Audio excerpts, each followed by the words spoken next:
Seekers, I'm Nick. Today's a bit of a vloggy day. I wasn't even going to film this video, but I've been wanting to build a new home theater PC or a TV gaming PC for a while. So we got rid of ours a little while ago, basically because we weren't really using it, because there weren't any games that I felt I needed to sit down on the couch and play, except now with Game Pass, the stuff like Forza and all that kind of stuff. There's heaps of consoleized games that are on PC now that I can use a controller for that weren't really as readily available before, like the games that I like to play, that is.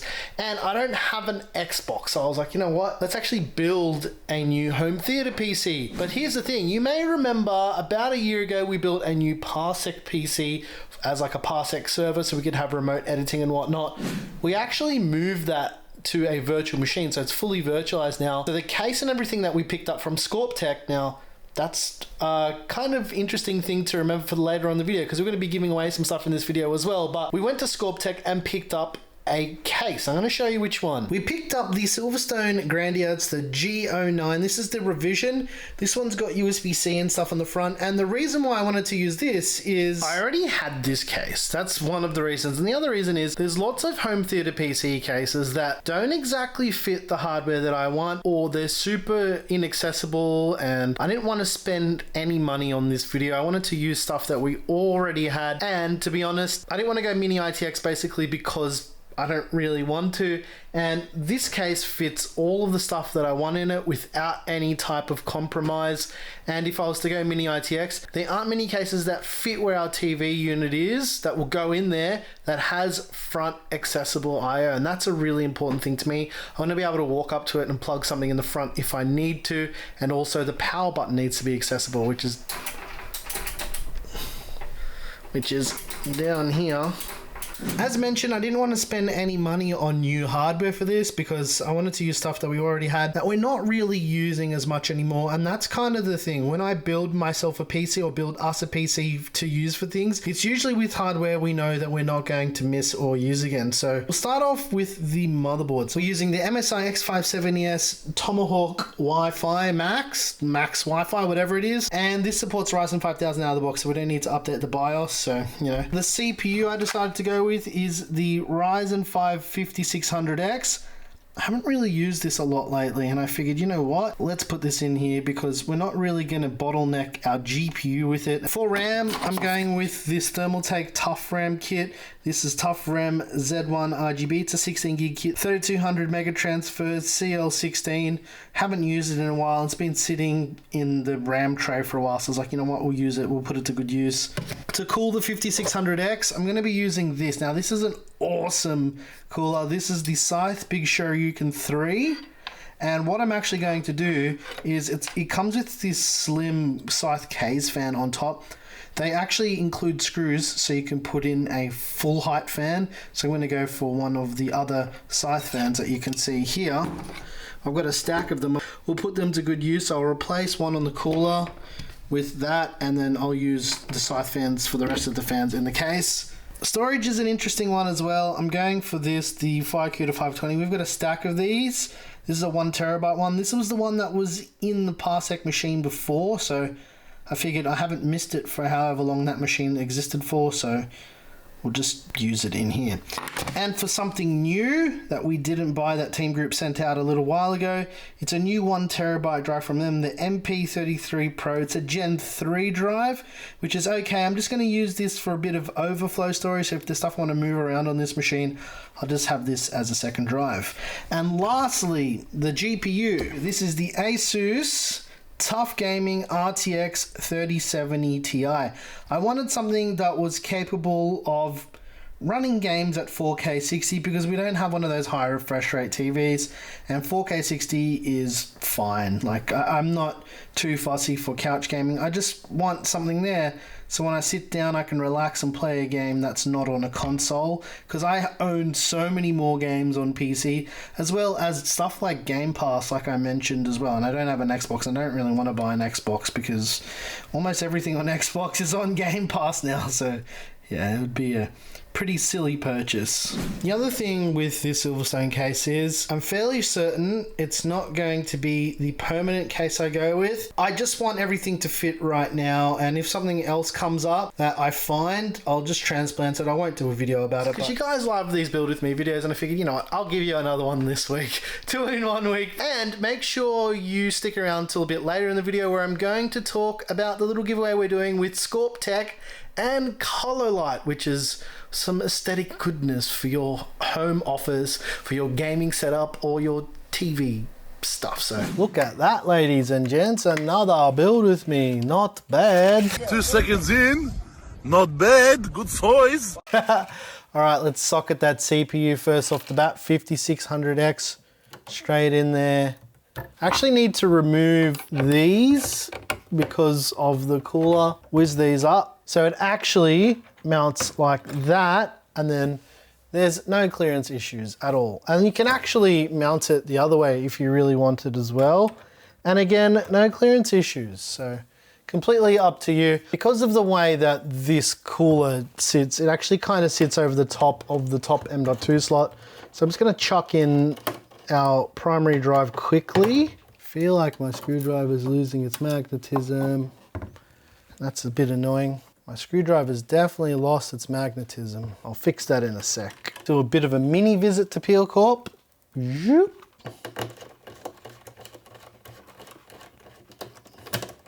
Here's a little tip you may or may not know about. I'll teach you guys how to quickly remagnetize your screwdrivers, or to magnetize them in the first place if they're not. Get yourself a relatively strong magnet like this one here. And all you want to do is grab your screwdriver and rub it across the surface of the magnet a few times.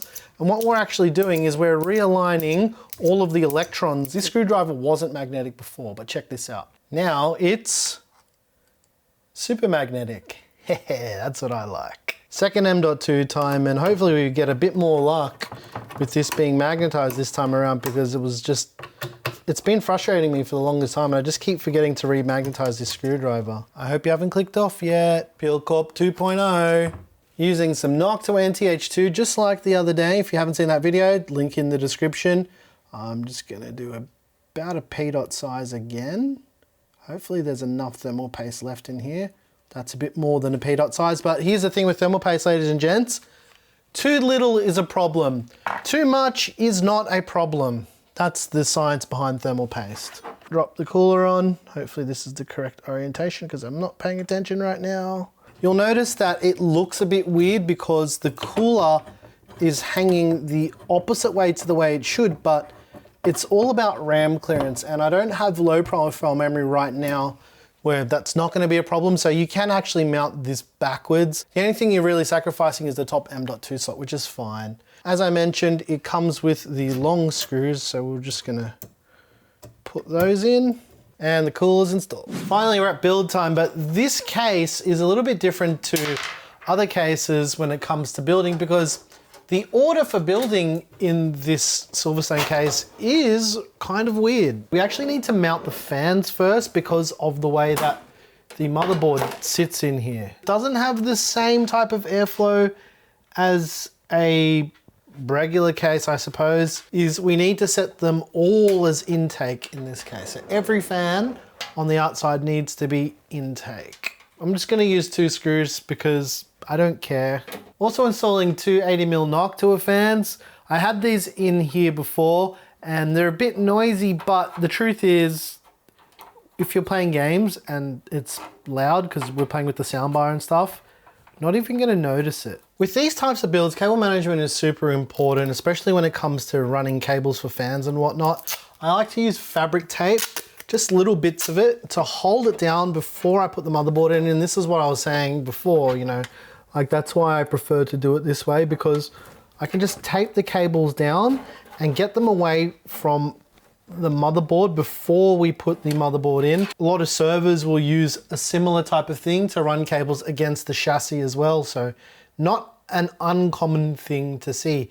I'm going with this Antec 700 watt power supply. It should be enough. If I do have any issues with it, obviously I can swap it out, but you know, it's going to be fine. I used this power supply for the Parsec machine for a long time with a 3070, and it ended up being fine, because one thing I didn't talk about in the original Parsec video was I upgraded the GPU a bit later to a 3070 from a 2070 Super that we had in here. The way I usually do this is I'll split as many of the cables as possible, so then it can be as flat as possible, and then I'll run them in these recesses that are naturally on the bottom of the case, so then the board can go in. It's not too complicated, and I've test fitted it and everything fits with no issues whatsoever.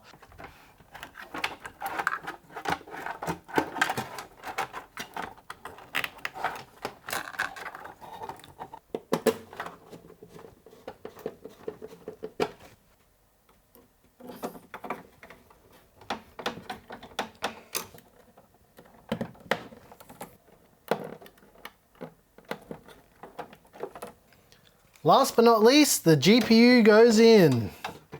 And this one just about squeezes in. It's a very, very tight fit. Okay, here we go. That's it. And that, my friends, is what we call a very, very tight fit. That panel just about goes on. All right, I've got the PC in the TV unit now, which will probably end up changing eventually anyway, but it's there. I've got my Xbox controller connected with the little wireless dongle thing that you can get for these ones. This is a Series X controller or the Series S controller, whatever, with the wireless dongle. Anyway, it works. And I get 4K 60, max settings, everything cranked up all the way. And this is exactly what I wanted. And I've got 60 frames per second locked, and I'm driving like an absolute maniac right now. But this is running so good. This is amazing. This is all I wanted. I didn't want anything more than this. I didn't want high refresh rate. I just wanted like to be able to play this on my TV. It's so good. Look at that. Scorptec actually sent us all of this Cololight gear, and I've been playing around with it a bit, and it's super easy to set up and it looks really good. It's very hard for cameras to capture RGB very well, but this stuff looks so cool. We set up this little, let's call it the Minecraft sword, right? This thing right here. Yep. Minecraft sword, and it's the Cololight Plus kit, and it's these little hexagon shapes, not quite pixels from Minecraft, but basically you can set them up in series and you can basically connect as many as you want up as long as you've got them. The build quality of this stuff is actually quite good. Now, this is not sponsored by Cololight. I just figured, you know what, let's just tell you about the quality because it is actually quite good. It's better than a lot of the other stuff that we see around the place. It's also got this little button on the front here, right? Let me show you, all right? Basically, it's not just a button to configure it. You can use your phone, you can connect it to Google Home, you can do all of that stuff, which is actually very, very cool. So you can tell the G or the A, you know, I'm not gonna say the words to trigger all your things if you're watching these with speakers, but you can use it with all of that too. But that's not the only thing. We've also got the Cololight mix kits here as well. So these are just like little circular panels that can be connected up with little bridge connectors, and you can build entire walls. In fact, I saw a video with Random Frank P on his channel, and he built a whole wall out of those things, which is ridiculous. So if you guys want to get your hands on them, Scorptec is selling them. I'll put links to everything in the description down below, but we don't really have room to set up all of this RGB stuff on our desk. So what we're going to do, and Scorptec said it was fine for us to do this too, we're going to give away all of this stuff, everything you're seeing in front of us, to one person anywhere on this planet. So we're going to, yeah, give it away.